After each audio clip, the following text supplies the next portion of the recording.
Hello students, मेरा नाम है शिवम। आप देख रहे हैं एग्ज़ाम फिक्स यूट्यूब चैनल। आप सभी का हमारे यूट्यूब चैनल पे बहुत बहुत स्वागत है। आज हम क्लास 10th और 12th के बोर्ड एग्ज़ाम्स के बारे में कुछ स्ट्रेटजी और टिप्स शेयर करेंगे, जो आपको 1 मंथ या कि 30 डेज़ में आप जिसे फॉलो करके एटलीस्ट 90% स्कोर ईजीली कर सकते हैं। तो बिना टाइम को वेस्ट करते हुए चलिए वीडियो स्टार्ट करते हैं और हमारे साथ बने रहिए। और यहाँ पर हमने काफ़ी सारी चीज़ें आप लोगों के लिए लिखी हैं, तो यही सारी चीज़ें मैं आपको समझाऊंगा कैसे कैसे हमें चीज़ों को फॉलो करना है। देखिए स्टूडेंट्स, मोस्टली स्टूडेंट्स के जो बोर्ड एग्ज़ाम है वो फरवरी में स्टार्ट होने वाले हैं, 15 फरवरी के बाद और 17 या 19 से। तो उन सभी को ले करके हमने ये एक स्ट्रैटेजी तैयार की है कि कैसे हम अपने बोर्ड एग्ज़ाम में 90% से ज़्यादा स्कोर कर सकते हैं। ठीक है, तो सबसे पहले हमें देखना है, हमारे पास मोस्टली 30 डेज़ हैं। अब इन 30 डेज़ में हमें कैसे स्कोर करना है, तो इसमें कुछ की पॉइंट्स हैं जिसे हमें फॉलो करना है। जैसे कि सबसे पहले मैं आपको बाकी चीज़ें बताऊं, उससे पहले आप ये देखिए कि हमें करना क्या है एक्चुअल में। सबसे पहले हमें डिसिप्लिन रहना है। ठीक है, डिसिप्लिन रहना है बिल्कुल। ठीक है, तभी आप चीज़ों को फॉलो कर पाएंगे। डिसिप्लिन रहना है। देन हमें अब हार्ड वर्क के साथ साथ स्मार्ट वर्क की भी ज़रूरत पड़ेगी, तो हमें स्मार्ट वर्क भी करना पड़ेगा। ठीक है, मतलब चीज़ों को स्मार्टली समझना पड़ेगा और हमें फॉलो करना पड़ेगा। तीसरी चीज़ है यहाँ पे कंसिस्टेंसी। ये सबसे इम्पॉर्टेंट है। कंसिस्टेंसी यानी कि हमें जो डेली हम पढ़ेंगे उसे हमें रिवाइज भी करना है, पेपर्स को भी सॉल्व करना है। तो ये चीज़ें हमें डेली बेसिस पे करनी है। मतलब वन डे, एक दिन भी हमें लॉस नहीं करना है कहीं से भी। तो कंसिस्टेंसी काफ़ी इंपॉर्टेंट पॉइंट हो जाता है। उसके बाद हमें 7 to 8 आवर्स की स्टडी हमें एटलीस्ट डेली करनी है। कम से कम 6 से 7 घंटे हमें हर हाल में पढ़ाई करनी है। तो आई होप आपको ये की पॉइंट्स समझ में आ रहे होंगे। ये 4 की पॉइंट्स है। देन उसके बाद हम क्या कर सकते हैं, तो उसके बाद आप सभी को क्या करना है, अपने एग्जाम पैटर्न को समझना है।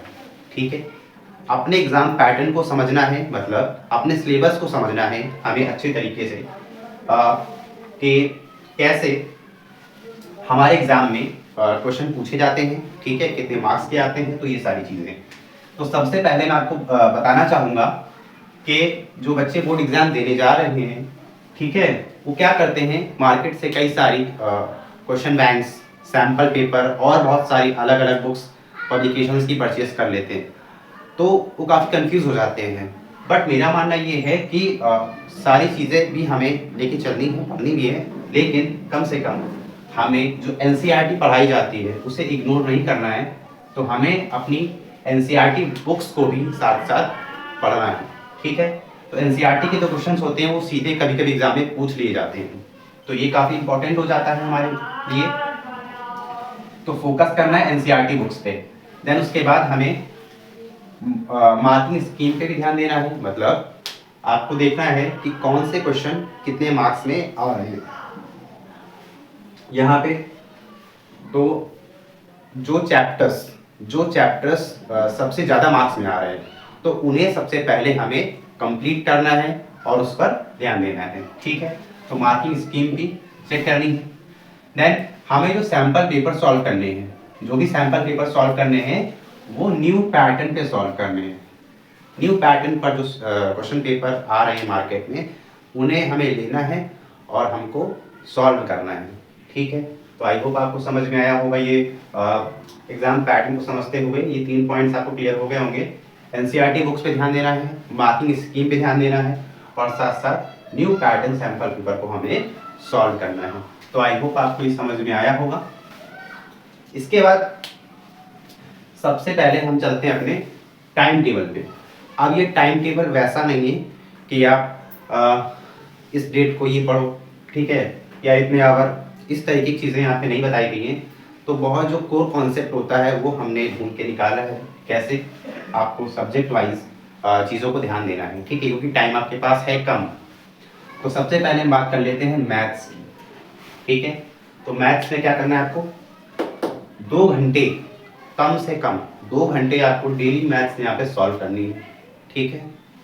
डेली नया आपको कुछ नहीं पढ़ना है, जो भी आपने पढ़ा है उसी को रिवाइज करना है, ठीक है, उसी क्वेश्चंस को लगाने हैं। तो एटलीस्ट 2 आवर्स डेली आपको मैथ्स में देने हैं, ठीक है। या आप टाइम लिमिट के साथ नहीं पढ़ रहे हो तो कम से कम 20 से 30 क्वेश्चन, 20 से 30 क्वेश्चन आपको डेली सॉल्व करने हैं हर एक चैप्टर से, ठीक है, चाहे वो क्लास 10th के स्टूडेंट्स हो या फिर क्लास 12th के। तो आई होप आपको समझ में आया होगा कि मैथ्स में क्या करना है हमको। 2 आवर आप डेली लगाइए या फिर 20 से 30 फिक्स कर लीजिए कि बोर्ड एग्जाम से रिलेटेड हमें 20 से 30 क्वेश्चन लगाने हैं, ठीक है। Now the next is science. Science में आप क्या कर सकते हो, यू नो व्हाट, साइंस में क्या है, क्लास 10th के हो या 12th के हो तो इसमें 3 सब्जेक्ट होते हैं, फिजिक्स, केमिस्ट्री और मैथ्स, ठीक है। इसमें अब जो क्लास 12th वाले बच्चे हैं तो फिजिक्स या केमिस्ट्री होगा, ठीक है, मैथ्स नहीं होगी तो फिर ये तीनों ही सब्जेक्ट हो जाएंगे, ठीक है। और उसके बाद 10th की बात करें तो ये तीनों ही आपके हो जाएंगे, साइंस में इंक्लूड रहते हैं। तो बच्चे जानते ही हैं, आप सभी पढ़ते हैं तो किस तरीके से सिलेबस आपका होता है। साइंस में आपको 2 घंटे, सेम चीज मैथ की तरह 2 घंटे आपको देने हैं और 20 से 30 क्वेश्चन आपको कम से कम सॉल्व करने हैं उस टाइम पीरियड में, या आप सेपरेटली फिक्स कर लो कि हमें 20 से 30 क्वेश्चन सॉल्व करने हैं, ठीक है। तो पहला सब्जेक्ट इसमें फिजिक्स है।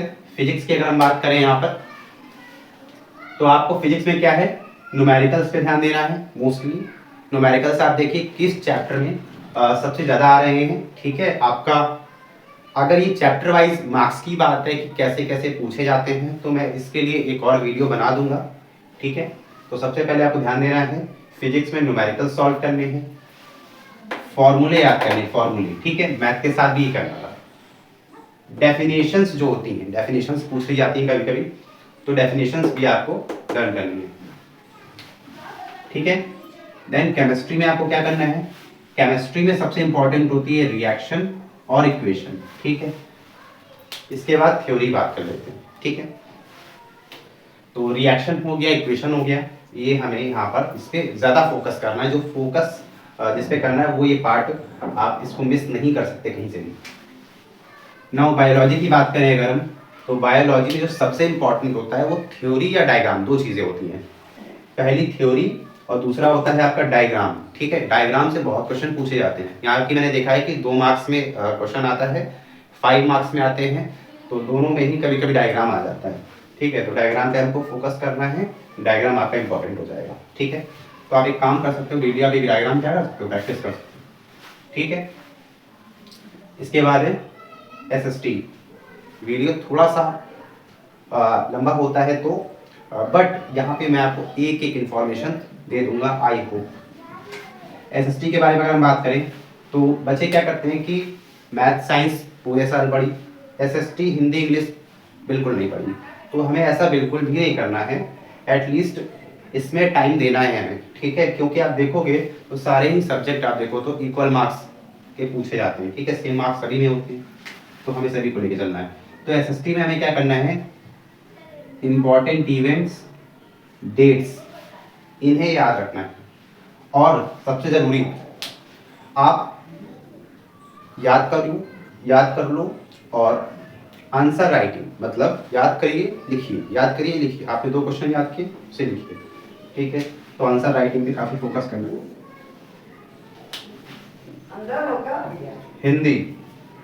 Hindi 2 days in a week and grammar practice daily 10 minutes। तो यहाँ पे हमें क्या करना है, 2 days in a week, पता नहीं यहाँ पे इसलिए लिखा है कि कम से कम आपको 2 दिन हिंदी पढ़नी है। इसके बाद है इंग्लिश में भी एटलीस्ट आपको 2 days यहाँ पे देने हैं, इसमें 2 days और 10 minutes। इसके ग्रामर वाले पार्ट में, ग्रामर वाले पार्ट पे 10 minutes एंड इंग्लिश का जो मेन पार्ट है आपका, उसमें 2 डेज इसमें स्टोरी, पोएम और राइटिंग होता है, ठीक है। ये मेजर 5 सब्जेक्ट्स हो गए। और एक्स्ट्रा सब्जेक्ट में आपके जैसे कहीं कहीं कंप्यूटर, एआई भी ऐड होता है, तो फिर आपको वो भी यहाँ पे देख लेना है, ठीक है। तो ये पूरा टाइम टेबल स्ट्रेटेजी के साथ था। तो आई होप आपको समझ में आया होगा कि कहाँ कहाँ पे हमें क्या चीज़ें करनी है एक्चुअल में, ठीक है। इसके बाद आते हैं कि हमें क्या करना है यहाँ पे। सबसे पहले आंसर राइटिंग पे कैसे फोकस करना है। देखिए जितनी चीज़ें हैं आप लिखने की आदत डालो, लिखो साथ साथ, याद करने के साथ साथ, क्योंकि आप याद करोगे फिर कल दूसरा याद करोगे, देन ये होगा कि एग्जाम में आप भूल जाओगे। बट ऐसा हमें नहीं करना है। आप 5 क्वेश्चंस याद कर रहे हो तो 5 क्वेश्चंस को लिखो, ठीक है, ये इंपॉर्टेंट है। Focus on answer writing, answer writing पे हमें फोकस करना है, ठीक है। सबसे पहले कैसे करेंगे, तो जितने भी आंसर है उन्हें हमें याद करना है और उसको पॉइंट वाइज लिखने की कोशिश करनी है, ठीक है, अपने मन से पॉइंट वाइज, ठीक है। अंडरलाइन कीवर्ड्स, अब ये क्या करना है, इसमें जो कीवर्ड्स हैं ये काफ़ी इंपॉर्टेंट होते हैं, तो कीवर्ड्स को हमें अंडरलाइन करना है, देन उसको अपने आंसर्स में लिखना है, ठीक है। उसके बाद जहाँ जहाँ पे हमें ज़रूरत हो वहाँ पर हमें डायग्राम बनाने हैं, ये इंपॉर्टेंट है। जहाँ भी हमें ज़रूरत हो वहाँ पर हमें डायग्राम ज़रूर बनाने हैं, ठीक है। इससे एग्जामिनर पे एक अच्छा इम्पैक्ट पड़ता है अगर आप ऐसा करते हो तो, ठीक है। ऑलराइट, ये मोस्टली हमें साइंस में ज़रूरत पड़ती है, ठीक है। और इसके बाद जो मोस्ट इम्पॉर्टेंट है वो क्या है, देखिए सबसे पहले आपको प्रीवियस ईयर क्वेश्चन पेपर और सैंपल पेपर सॉल्व करने हैं, ठीक है। PYQs जो है आपके, ठीक है, वो कम से कम आपको 5 से 10 ईयर, ठीक है। अगर आप 10 ईयर कर लेते हैं तो बहुत अच्छी बात है, ठीक है, ये प्लस पॉइंट होगा। बाकी अगर आप 5 ईयर तो एटलीस्ट आपको करना ही करना है, ठीक है। इससे आपको एक आइडिया मिल जाता है कि एक्चुअल में एग्जाम में कैसे क्वेश्चन पूछे जाते हैं। तो जो आपके मन में हेजिटेशन होती है वो धीरे धीरे कम हो जाती है जैसे जैसे आप सैंपल पेपर और PYQ उसको सॉल्व करते हैं, ठीक है। इसके बाद क्या करना है आपको, सैंपल पेपर जो है सॉल्व करने हैं और आपको एक हैबिट बनानी है। कैसी हैबिट, 30 दिन है आपके पास, तो मुझे लगता है कि अगर एटलीस्ट 2 सैंपल पेपर अगर हम डेली सॉल्व करते हैं, ठीक है, तो 30 डेज में हमारे 60 सैंपल पेपर्स हो जाएंगे सब्जेक्ट वाइज अलग अलग, ठीक है। तो इस तरीके से, और हमें टाइम के साथ चलना है। 3 घंटे हमें एक सैंपल पेपर को सॉल्व करने में देना है, ठीक है। सैंपल पेपर को सॉल्व करने में हमें 3 घंटे का टाइम ज़्यादा से ज़्यादा लगना चाहिए, ठीक है। तो सैंपल पेपर हमें सॉल्व करना है, ये क्लियर हो गया। आई होप आपको ये पॉइंट क्लियर हुआ, ठीक है। ऑल राइट, और लास्ट में मैं आपको कुछ इंपॉर्टेंट टिप्स देना चाहूँगा, जो कि है ये। क्या है वो इंपॉर्टेंट टिप्स, सुन लीजिए। Revision everything within 24 hour, मतलब जो भी आपने पढ़ा है, ठीक है, चाहे वो साइंस हो, मैथ्स हो, फिर SST हो, हिंदी हो, इंग्लिश हो, जितने भी सब्जेक्ट आपने पढ़े हैं, आ रहे हैं, जितना भी आपने पढ़ा है, आप उसको एक कॉपी में साइड में बना लीजिए और उसमें नोट करिए कि आज आपने इस सब्जेक्ट में पढ़ा कितना, ठीक है। मैथ्स में आपने लाइक मेंसुरेशन पढ़ ली, ठीक है, साइंस में आपने लाइट पढ़ लिया। तो इस तरीके से आपको कम से कम आपको एक आइडिया लग जाएगा कि हमारा कितना हमने पढ़ा है अपने एक दिन में, और उससे आप क्या कर लीजिए, रिवाइज कर लीजिए, ठीक है। रिवाइज आप कर सकते हो बिफोर स्लीपिंग, बिफोर स्लीपिंग, ठीक है। रात को सोने से पहले आप 10 मिनट या आधे घंटे आप दे दीजिए, ठीक है, अगर ज़्यादा है तो आप उसको पूरा का पूरा जितना पढ़ा है आपने रिवाइज कर लीजिए। यकीनन मैं आपको बता रहा हूँ काफ़ी ये हेल्पफुल होगा आपके एग्ज़ाम के लिए, ठीक है। इसके बाद है आपको हेल्थ पे ध्यान देना है, मतलब कम से कम भी तो 7 से 8 घंटे आप 7 to 8 आवर आपको अच्छी नींद लेनी है, ठीक है। और कोशिश करनी है कि स्ट्रेस नहीं लेना है। ये जो दो चीज़ें हैं ये तो बिल्कुल बंद कर दीजिए, बिल्कुल बंद कर दीजिए। क्या है ये? से नो टू सोशल मीडिया, ठीक है? मतलब आप स्टडी से रिलेटेड चीज़ें आप देखिए, बट जो आप टाइम वेस्ट करते थे या करते आए हैं, कर रहे थे, ठीक है? तो आप सोशल मीडिया पे टाइम बिल्कुल भी नहीं देंगे, ठीक है? जो आपका स्टडी रिलेटेड कंटेंट है, ठीक है? तो 1 से 2 आवर दीजिए, उसमें भी ज़्यादा मत दीजिए। और बाकी जो अलग चीज़ें होती हैं, ठीक है, टाइम वेस्ट करने वाली, उस पर टाइम वेस्ट मत करिए। तो सोशल मीडिया तो बिल्कुल भी आपको 30 डेज़ नहीं, इनसे दूर रहना है। और जो पार्टी और इवेंट्स हैं बहुत इंपॉर्टेंट हैं तो अटेंड करिए, अन्यथा इनसे भी थोड़ा सा दूरी बनाइए, क्योंकि 30 डेज़ हैं हमारे पास।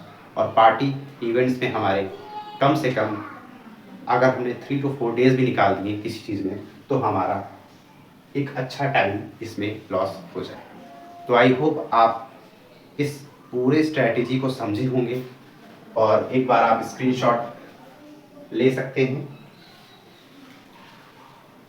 आई होप आप सभी इस पूरी स्ट्रैटेजी को समझे होंगे, और हमारी शुभकामनाएं हैं आप सभी के साथ कि क्लास 10th और 12th के जो भी स्टूडेंट्स हमें देख रहे हैं वो सभी अपने बोर्ड एग्ज़ाम्स में एक अच्छा स्कोर करें, एक अच्छा रिजल्ट बनाएं।